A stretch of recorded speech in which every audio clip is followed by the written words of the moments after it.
Vamos, na sequência, né, chamar mais dois colegas, né, que vão apresentar a matriz de risco para a seleção de contas de gestão do TCE Pará. Nossos amigos Ana Paula Cruz Maciel e Rafael Borges Reis da Silva. Por favor, né, por gentileza. Fazendo uma menção ao breve currículo de ambos, né?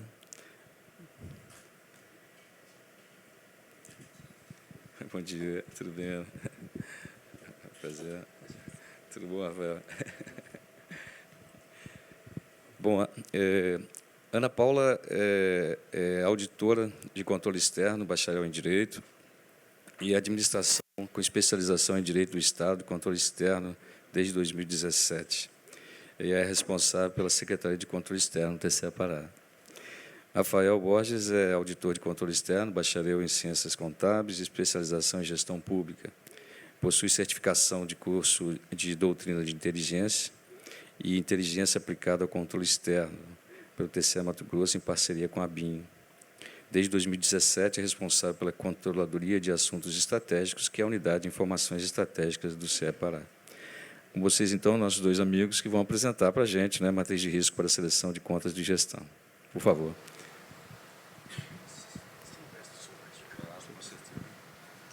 Mostra aqui como é que tá, como é que passa. Isso aqui eu passo. Obrigado. Isso aqui eu aponto. Isso pra cá. Bom dia a todos. Eu sou Ana Paula Maciel, sou responsável pela Secretaria de Controle Externo desde 2017. Eu vou dividir essa apresentação aqui com o Rafael Borges. Antes de tudo, eu queria saudar o nosso conselheiro Odilon Teixeira, lá do TCE Pará, que, na época da implementação da matriz, ele estava como corregedor do Tribunal de Contas do Estado do Pará e sempre foi um grande incentivador dos projetos de aperfeiçoamento do controle externo. Muito obrigada, conselheiro. Então, a ideia da matriz de seleção, assim como dos colegas do Tribunal de Contas do Ceará, ela surgiu da necessidade de adequar a demanda das contas anuais de gestão, que vinha crescendo muito nos últimos anos, adequar essa demanda à capacidade produtiva da Secretaria de Controle Externo, para que a gente pudesse ter uma atuação mais tempestiva e mais efetiva.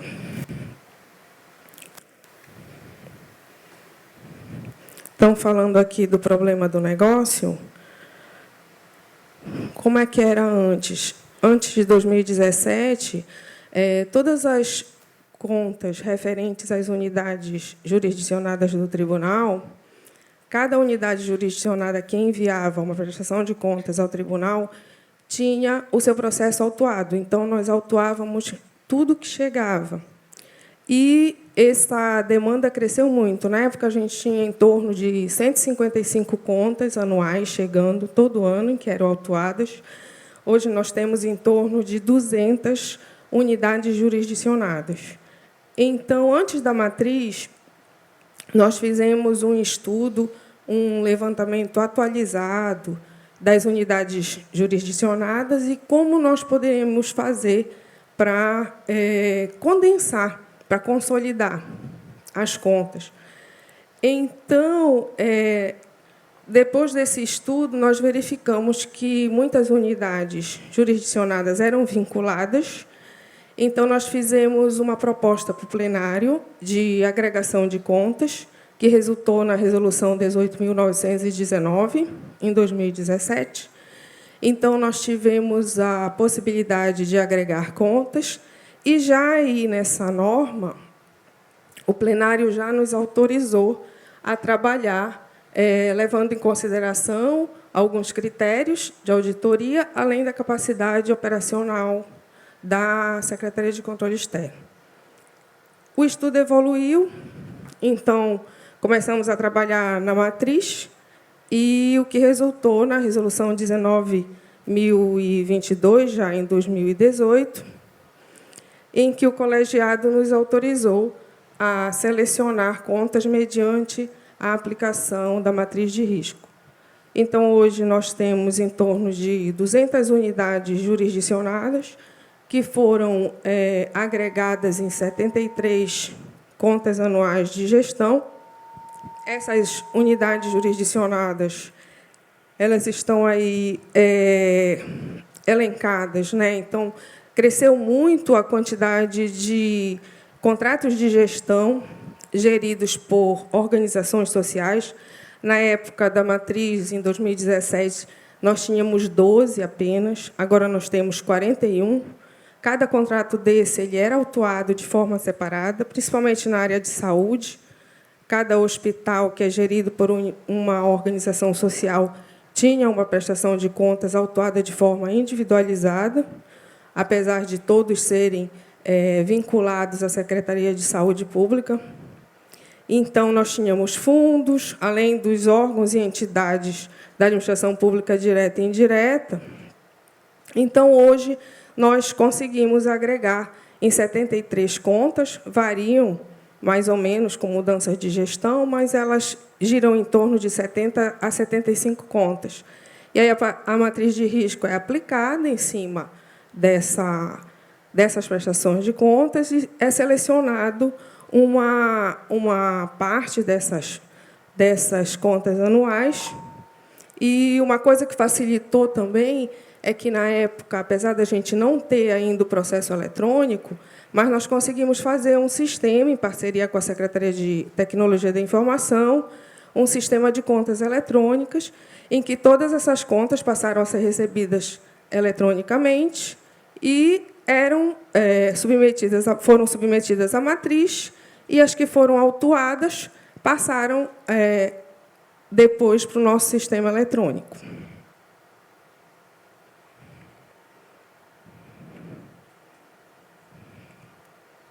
Está querendo passar.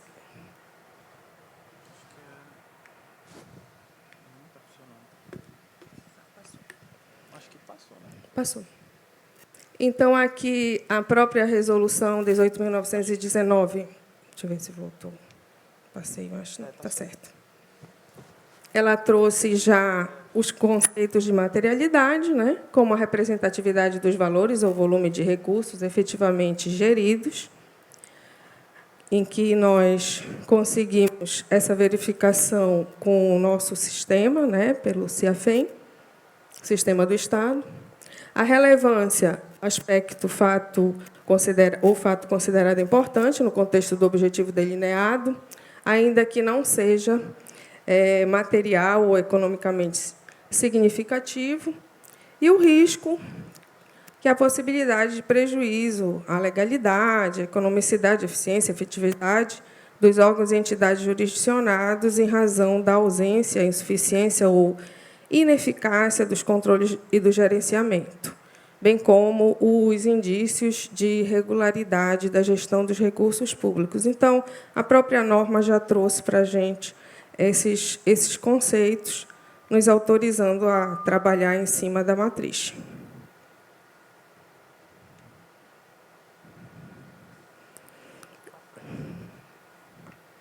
E mais uma.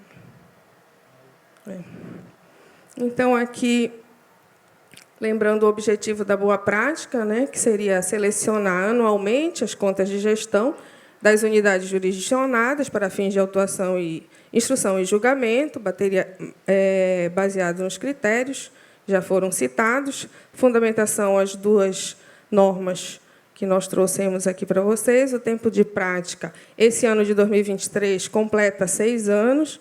Nós começamos a atuar a partir das contas do exercício de 2017, mas que entraram em 2018.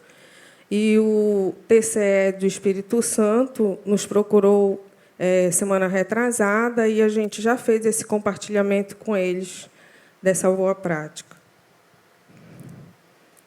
Então, lembrando aqui que isso vai ao encontro dos indicadores do MMD, né? Desses indicadores aí, o primeiro que diz que o tribunal conta com um plano global de fiscalização e auditorias, ou um documento semelhante, que segue metodologia baseada em análise de risco ou análise do problema, Então, a matriz ela subsidia a elaboração do Plano Anual de Fiscalização. O 15.3.1, que trata da produção de conhecimentos que permitam às autoridades competentes nos níveis estratégico, tático e operacional tomar decisões que resultem em aumento de eficiência das ações de controle externo. E o último, o tribunal utiliza efetivamente as informações estratégicas produzidas no planejamento das ações fiscalizadoras do tribunal, planos anuais de fiscalização ou instrumentos congêneres. Então, a matriz nos fornece subsídios para a tomada de decisões. E um dos itens da matriz, que depois o Rafael vai apresentar, são justamente as informações fornecidas pela Controladoria de Assuntos Estratégicos. Então, agora eu passo a palavra para o Rafael, que vai tratar do detalhamento e da matriz em si. Obrigada. Bom dia, eu sou Rafael. Eu vou apresentar para vocês, fiquei incumbido de apresentar essa parte mais operacional, como é que se desenvolveu o trabalho da execução da matriz, né? A partir da norma que foi expedida, a resolução que previu a aplicação da matriz, definiu os critérios, então ficou aí chegou para a gente uma demanda. Temos uma lista de unidades jurisdicionadas e nós temos que a partir desses critérios, conseguir classificá-las, para poder, a partir dessa classificação, poder escolher. Então, chegou essa demanda e nós, dentro do que nós tínhamos disponível, procuramos desenvolver o trabalho. Então, nós temos aí a questão da materialidade, a gente pega aqui o conceito da representatividade dos valores ou volume de recursos efetivamente geridos. Então, eu procurei fazer um slide apenas para cada um dos critérios, tentando contemplar todos os insumos, objetivos, processos de trabalho, os insumos que são necessários, né? O objetivo a ser atingido dentro do critério da materialidade é ranquear as unidades jurisdicionadas pelo total de despesa executada. E, ao redor do objetivo, se coloca os insumos, quais sejam fontes de informação, tecnologias empregadas, conhecimentos, né? Então, no caso da materialidade, a fonte de informação seria o sistema orçamentário financeiro do Estado, né, que centraliza a execução. Então, ele tem todas essas informações de execução da despesa. A tecnologia empregada é uma tecnologia de business intelligence, né? Então, a gente consegue extrair, por meio dessa ferramenta que nós temos disponível, o SAP-BO, a gente consegue extrair os valores que são executados de despesa de cada uma das unidades jurisdicionadas. Em seguida, a gente, observando o resultado dessa consulta, nós estabelecemos uma notas para escalas de valores da execução da despesa. Então, para cada intervalo de execução da despesa, eu vou ter uma nota, né? A gente observa o resultado da consulta e começa a entender o comportamento da execução e estabelece notas para cada valor de execução. E isso aí é feito numa planilha Excel, conhecimento necessário, um Excel básico, e atribui as notas, conforme a unidade jurisdicionada, a gente atribui uma nota. Isso aí também por meio de um recurso PROQV, também muito simples, né? E o produto disso é o ranking de unidades jurisdicionadas por total de despesa, com uma nota para cada uma dessas unidades. E, então, a gente consegue... É um dos critérios mais simples, né? Materialidade. A gente consegue atingir o objetivo facilmente, aí o produto é essa lista, né? Aqui é um exemplo de como é que se concretiza isso, né? Então, a gente, nesse último ano, a gente estabeleceu essas notas dentro desses intervalos, né? O menor é de 10 milhões, o maior é de 4 bilhões. E aqui exemplos, né, de como vai se aplicando as notas para cada uma das unidades jurisdicionadas. Okay? Por seguinte, o critério relevância. Ainda há pouco foi explicado, né, que, acho que no Ceará, né, vocês usaram a classificação baseada na atividade, função, né, saúde, educação, né.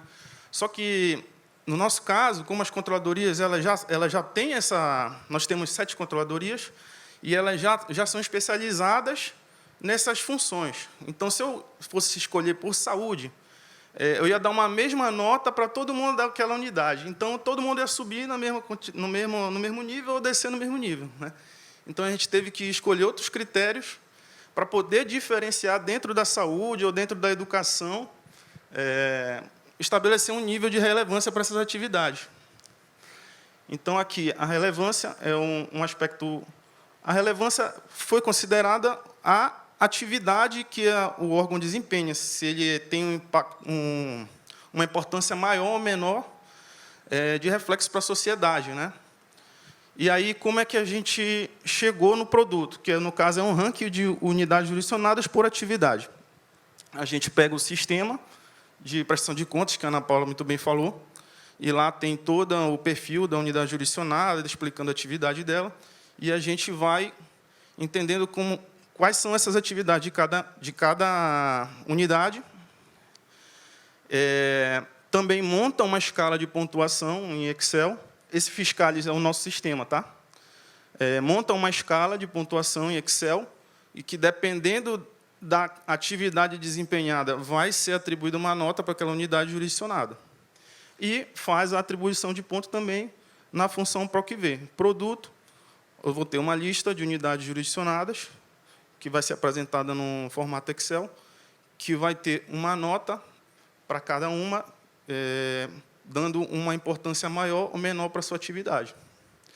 E aqui é o exemplo da aplicação da pontuação.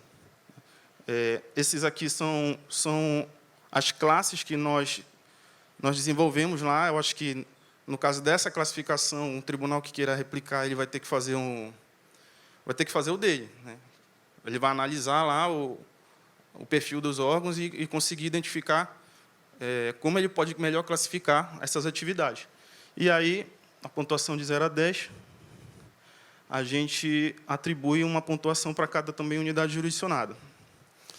E aqui, já o risco, que a gente tem o conceito de possibilidade de prejuízo à legalidade, economicidade, ou seja, o risco é uma possibilidade de alguma coisa dar errado, né? A norma fala da possibilidade de dar errado com base em duas variáveis: insuficiência de controles ou indícios de irregularidade na gestão dos recursos públicos. Como o trabalho caiu lá na unidade de informação estratégica, aí a nossa tendência foi trabalhar com indício de irregularidade, né? Que é o que a gente produz, né? Então, o que a gente pensou? Bom, como é que eu vou saber o risco dessa unidade jurisdicionada? Baseado em indício de irregularidade. Quanto mais indício a unidade tiver, eu vou considerar maior o risco dela, né? E aí, o que a gente tem lá para produzir conhecimento de indício de irregularidade, né? A gente tem esses principais 3 projetos aí, né? Um projeto de compras, de trilhas em compras governamentais, onde a gente faz uma série de cruzamentos, utilizando os recursos, as técnicas que nós assimilamos no projeto ODP. Não sei se alguém ainda lembra do projeto ODP. Então, a gente aplica essas técnicas, fazendo uso dos recursos que nós temos disponíveis da rede Infocontas, o laboratório o LabContas, também usa o BI, o mesmo utilizado para levantar materialidade. Também tem uma série de informações dos fornecedores, CNPJs, valores. E aí a gente desenvolve esses cruzamentos e consegue uma série de indícios de irregularidade nessa área de compras governamentais. Da mesma forma, a gente aderiu ao trabalho de fiscalização contínua do TCU, o e-pessoal. Então, a gente faz a coleta de dados de folha de pagamento de todas as unidades jurisdicionadas, carrega no sistema e-pessoal do TCU, e esse sistema ele nos retorna também uma série de indícios em folha de pagamento. E o Alice é o sistema de análise de licitações também do TCU, que também temos acesso em função da rede, Infocontas, né? Ele faz a leitura de editais e apresenta também uma série de indícios de irregularidade, a partir das trilhas, lá, das tipologias que são estipuladas pelo TCU. Nós baixamos o resultado dessas trilhas, né, e conseguimos também ter uma lista de indícios de irregularidade de licitação. No caso do Alice, acaba sendo uma fonte rica para o Tribunal de Contas do Estado do Pará, porque o Estado ele tem um decreto que indica que todo executivo tem que utilizar o Comprasnet, né, como a ferramenta para licitações. Então, acaba que fica uma fonte muito rica, né, centralizando as informações. E a gente pretende ampliar, carregando outras modalidades de licitação também. A gente está com o projeto para isso. Enfim, então, vocês percebem que a gente consegue aqui ter uma visão de indícios de irregularidade em compras governamentais, uma visão de indícios em folha de pagamento, né, e uma específica ali na parte da licitação, porque aqui embaixo já é na execução, né, já é na relação de pagamento, né, e aqui já é na parte do certame licitatório, né, analisando editais e etc. Então, o que a gente faz aqui? Faz um trabalho a partir dessas 3 listas, eu vou ter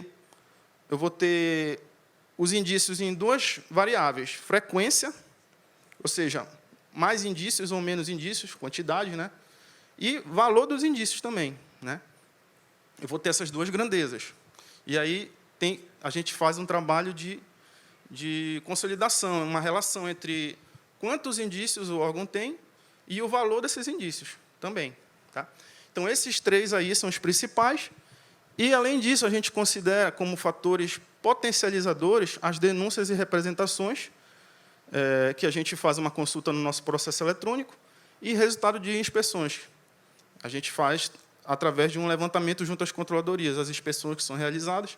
A gente procura saber quais foram feitas e os resultados dela. E, dependendo desses resultados, a gente vai potencializar a nota do risco, que a gente vai ver como é que é. Ali está a consolidação dos alertas, que é o juntar todos esses elementos aqui num banco só, dizendo todos os tipos de indício em quantidade e valor. Também monto a escala por quantidade e por valor e aplico a atribuição de ponto por PROC-V. Chega no resultado ranking de unidades jurisdicionadas por risco. Então, por quantidade de indícios, até 20 é uma nota 1, de 20 a 100 é nota 2, e acima de 2.000, nota 5. Com relação ao valor, temos essas escalas também, até 1 milhão, nota 1, e, no máximo, acima de 200 milhões, nota 5. E aqui a gente tem a atribuição das notas. Por contagem de indício, a unidade que tem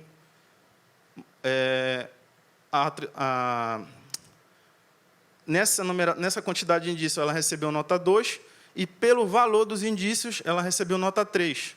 E a gente soma, faz uma média. Então, o risco, né, a relação entre quantidade e valor, chega na nota 5 de risco. Ok?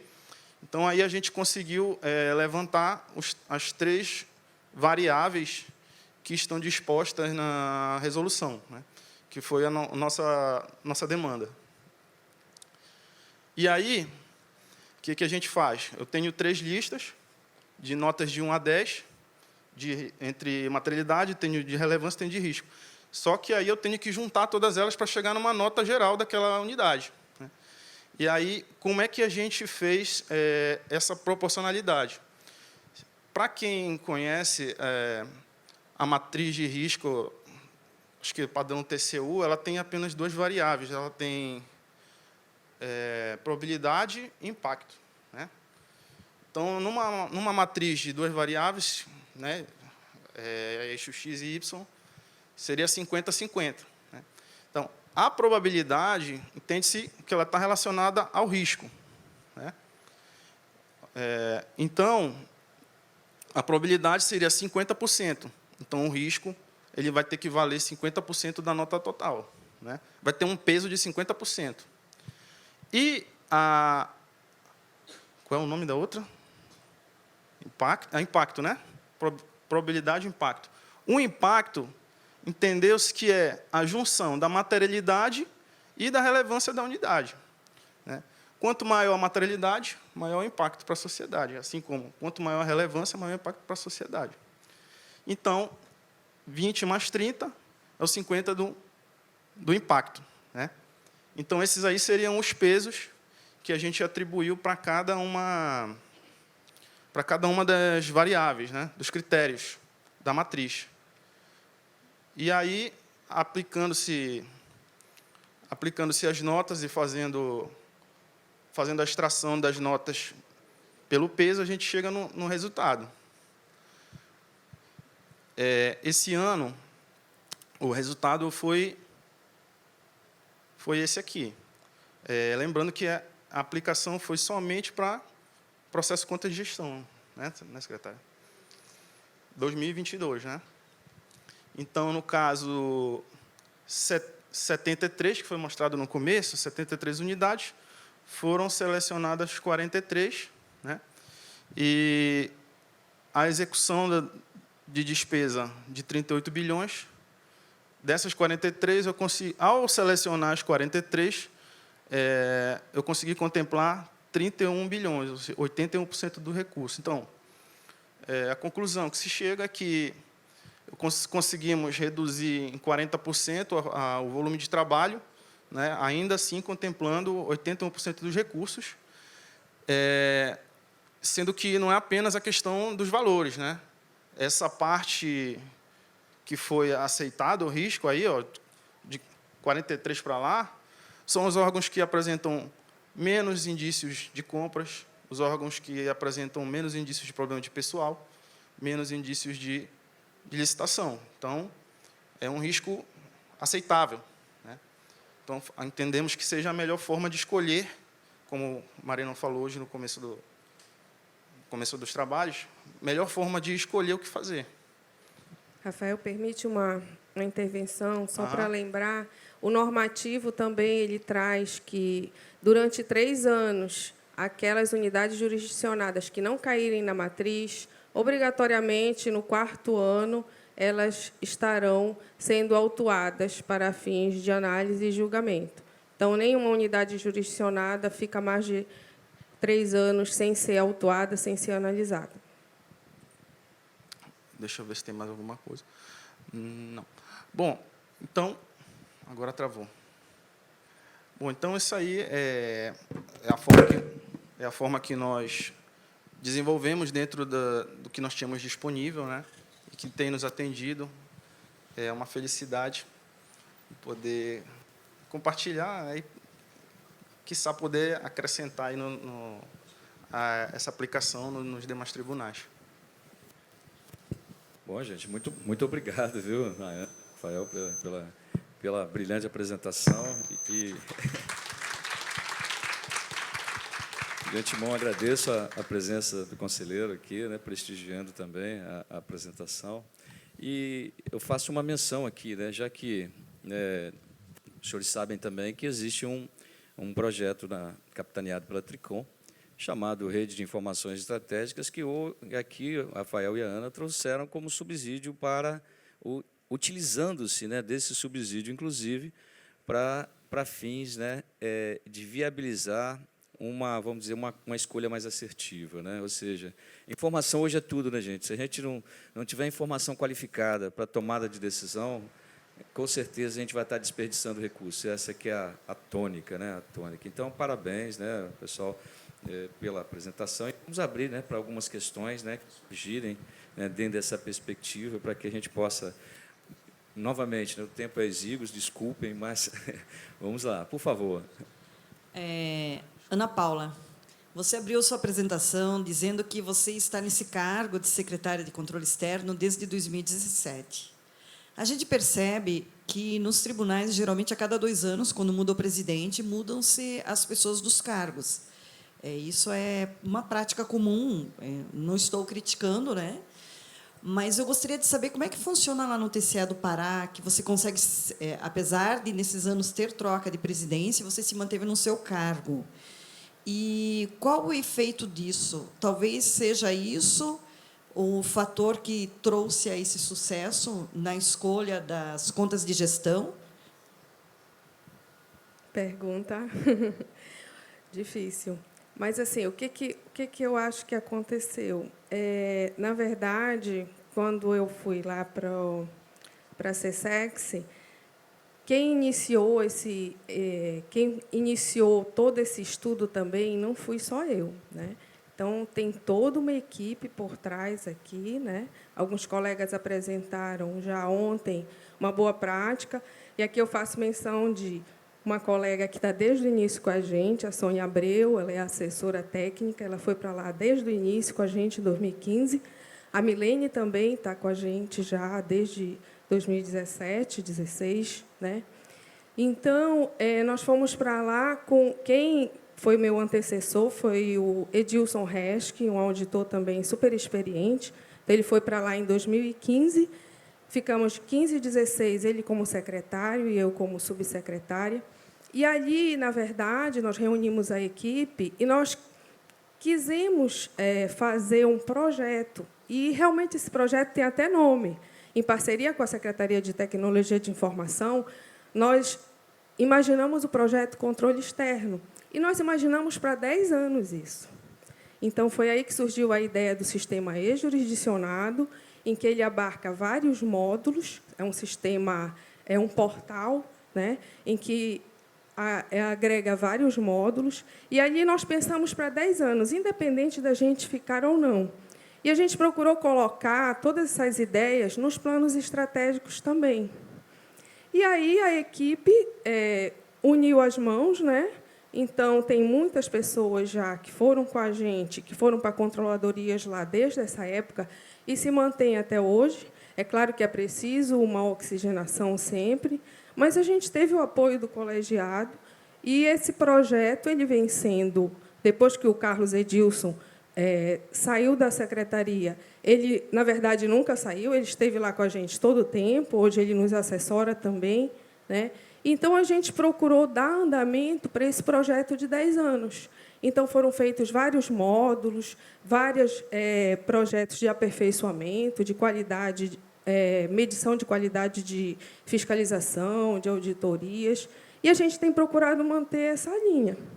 Então, já passamos por várias gestões, a gente tem procurado oxigenar isso, né, nas ações. Tivemos concurso em 2012, novo concurso em 2016, novos colegas entraram, e a gente procura sempre agregar novas expertises. Então, talvez o resultado disso seja a união da equipe mesmo. Tá bom, muito obrigada. Perfeito, gente. Mais alguma questão?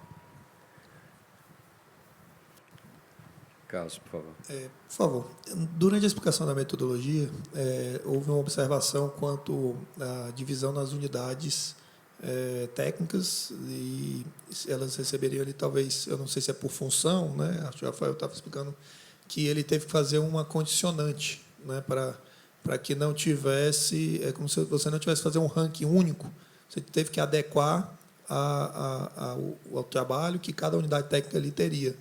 Eu queria que você explicasse um pouquinho melhor isso, só para eu saber qual foi a condição que te limitava, talvez, a fazer um único ranking. Não, na verdade, assim, o ranking ele é único, né? Nós temos uma lista, a partir de critérios objetivos, nós conseguimos estabelecer um único número que representa a materialidade, relevância e risco para cada uma das unidades. Tá? Só que, por exemplo, uma unidade, a terceira, por exemplo, a sexta, ela é a unidade da saúde. Né? Então, se eu eu tive que estabelecer uma escala de notas que não fosse vinculada a esse tipo de classificação, saúde e educação, porque cada unidade ela já tem uma unidade da educação e uma da saúde. Se eu der a mesma nota para todo mundo da educação,